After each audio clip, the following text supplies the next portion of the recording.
Jung once worked with a man who seemed incapable of feeling anger.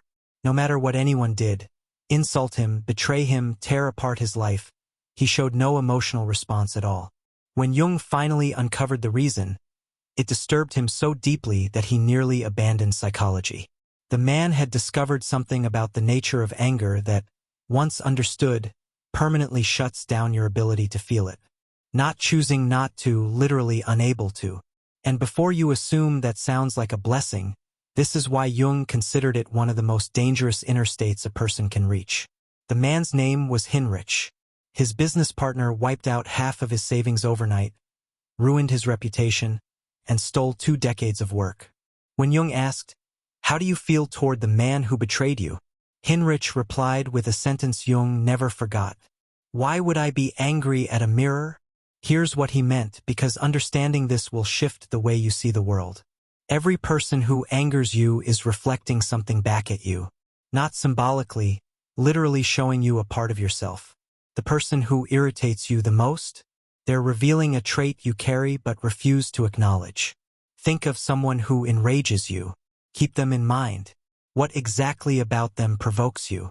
Are they arrogant, lazy, dishonest, self-centered? Here's the painful part. That trait exists in you. And the reason you despise it in them is because you're terrified of noticing it in yourself. Heinrich recognized this fully. His partner's greed mirrored a hunger he himself had just concealed, dressed up as ambition and drive. Once he truly saw it, anger became impossible. How do you stay angry at someone who's simply holding up a reflection? But here's where it becomes fascinating and frightening. When Heinrich lost the ability to get angry, other strange things began happening, challenging everything Jung believed about the human mind. Heinrich said time slowed whenever conflict appeared. Someone would insult him, and he felt as if he had a moment suspended in air to decide. Do I let this enter me, or do I simply watch it drift by? Most of us don't get that moment. Someone criticizes us and instantly, there's the anger, reflexive, automatic. But Heinrich had broken the automatic chain. Between stimulus and response, he discovered a space. And in that space was real freedom. Maria's story shows the same pattern. She was a teacher tormented for years by a colleague who undermined her, stole credit, and spread gossip. Maria lived in constant tension, sleepless, anxious, on the verge of panic. One day, while venting to a friend, she described how insecure this woman was, how she tore others down, how she lacked originality. And then she froze. She realized she was describing herself. The colleague who copied ideas? Maria had built her entire teaching approach from other people's work without acknowledgement. The colleague who was insecure? Maria feared every morning that her students would discover she wasn't confident in her abilities. The colleague who criticized others? Maria did it relentlessly, just silently. The revelation crushed her. She hadn't been battling this woman for 3 years. She'd been battling the parts of herself she couldn't face. But here was the turning point. The next day, when her colleague tried to provoke her, nothing happened. Maria simply saw a woman drowning in the same fears she hid in herself. The anger disappeared. Not suppressed, not controlled, gone. As if the machine that produced it had shut off. You might think this sounds like enlightenment, but Jung learned that it comes with a cost most people will never accept. When you no longer experience anger, when you see that others are fighting versions of themselves, you begin to notice something unsettling. Almost everyone around you is fighting ghosts. Your friend destroys her marriage, thinking she's battling her husband, when she's really reacting to her father's voice from childhood. Your brother rages at his boss, not realizing he's furious at himself for lacking the courage to walk away. Everyone is exhausted from shadowboxing with their own minds, and you can no longer join the fight. It's like stepping out of the matrix. You see the programming. Heinrich described it this way. I feel like the only sober person at a party full of drunk people.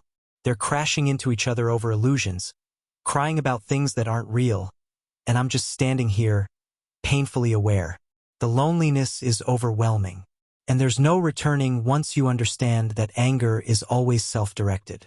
But the unsettling part? People resent you for it. Your calmness exposes their chaos. Your inability to be triggered makes their triggers feel exaggerated. They mistake your clarity for judgment.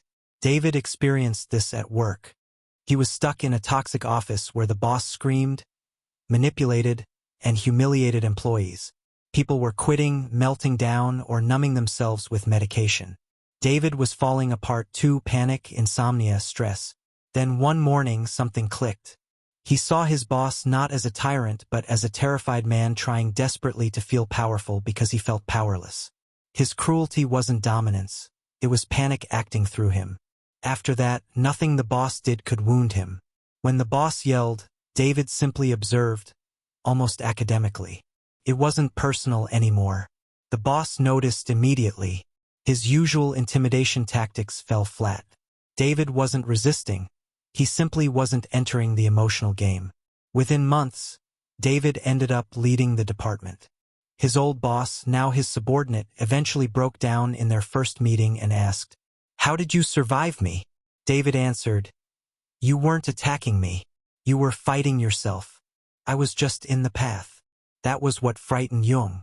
People like Heinrich, Maria, David, they weren't just calm. They had stepped outside the entire emotional structure society is built on. They couldn't participate in the blame-react trigger cycle that most relationships depend on. Think about it. So much of life runs on emotional leverage. Guilt, fear, insecurity, judgment. When those mechanisms stop working on you, you're no longer playing the human emotional game. Your partner provokes you and you react. You do the same to them. It becomes a constant loop of emotional tension that most people simply accept as ordinary life. But everything shifts when one person steps out of the game, when they genuinely can't be manipulated anymore. That kind of person becomes unsettling, not because they threaten others, but because they disrupt the entire system. Every structure of control relies on emotional leverage. Governments rely on fear, religions on guilt, corporations on insecurity, and relationships on jealousy. Manipulation is the fuel, but the individuals Jung studied didn't respond to any of it. Fear no longer worked because they understood its illusion. Guilt had no power because they saw it as self-made. Insecurity couldn't touch them because they had embraced every part of themselves, light and shadow. No wonder Jung found them unnerving. They revealed that much of what we believe about human behavior is incomplete. We're not governed by our feelings. We're governed by our inability to recognize how those feelings actually operate. And here's the twist. These people weren't numb or detached. They had reached something beyond ordinary emotional reaction, what Jung described as conscious compassion. Heinrich explained it this way: "I can't be angry anymore. When I look at people, all I see are wounded children in grown bodies, still fighting battles that ended long ago with enemies who no longer exist. How can I hate someone who's that lost?" His response wasn't pity or distant sympathy. It was a deep sense of recognition. Ah, you're wrestling with your shadow, too. You're confused like I am. You're trying to survive just like everyone else. This is the final stage. When nothing can trigger you, you become a safe place for others. They can shout and you don't shout back. They can accuse and you don't collapse or counterattack. They can project their pain onto you, and you simply let it pass through, knowing it isn't yours. And then something remarkable happens. Sometimes, not always, they wake up a little. They see their own chaos reflected in your stillness. They hear their own insults bouncing off your quiet. For a moment, they wonder, what am I actually doing? Maria became known as the teacher who couldn't be shaken. Students tried to upset her. Parents stormed into meetings. Administrators blamed her for everything. And she simply listened.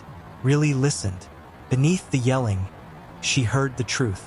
A parent raging about grades was really saying, "I'm terrified my child will fail, and I'll feel responsible." A misbehaving student was saying, "I'm hurting, and I don't know how to show it." An overwhelmed administrator was saying, "I can't manage this, so I'm unloading it onto you." Once you see this, anger dissolves. All that remains is pain acting like aggression, fear disguising itself as attack, insecurity dressing up as arrogance. But here's what you must understand. Choosing this path means losing certain comforts. You lose the ability to blame others for your emotions.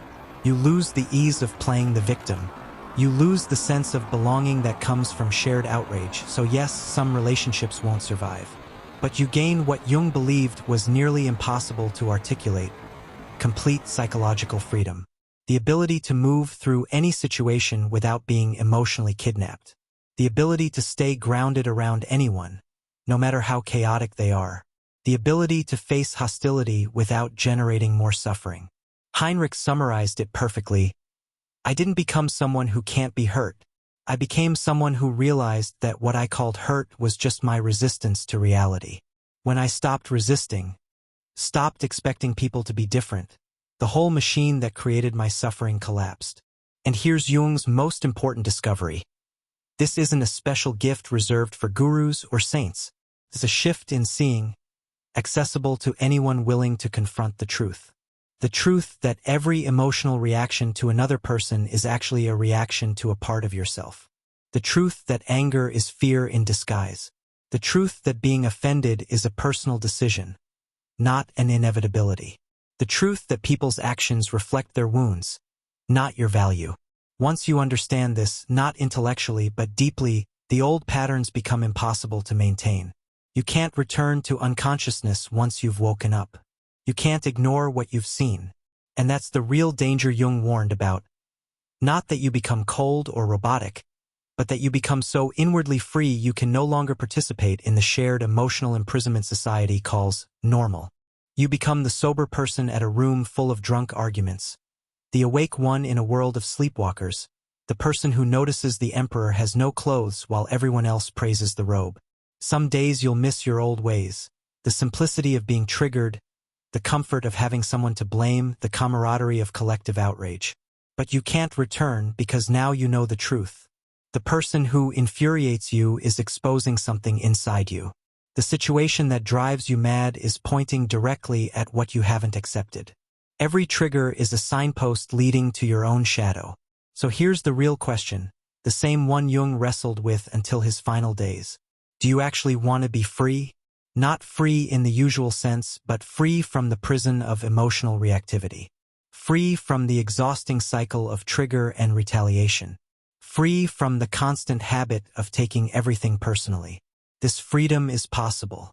Heinrich found it. Maria found it. David found it. Countless others have reached it. But the price is everything you think you are, your victimhood, your right to be offended, your justification for rage, your stories of suffering. All of it has to fall away. And what remains is something Jung could barely describe. A human being who cannot be controlled through emotional manipulation. Someone who sees the whole game clearly. Someone who steps out of collective madness and into genuine clarity. Now you know this path exists. You can't unknow it. The only question left is, what will you do with this knowledge? Will you keep fighting your own reflection? Keep resenting the mirror's life holds up to you? Keep exhausting yourself in battles against yourself? Or are you ready to drop the weapons and finally look at what's really happening? The choice has always been there. Now you can no longer pretend you didn't see it.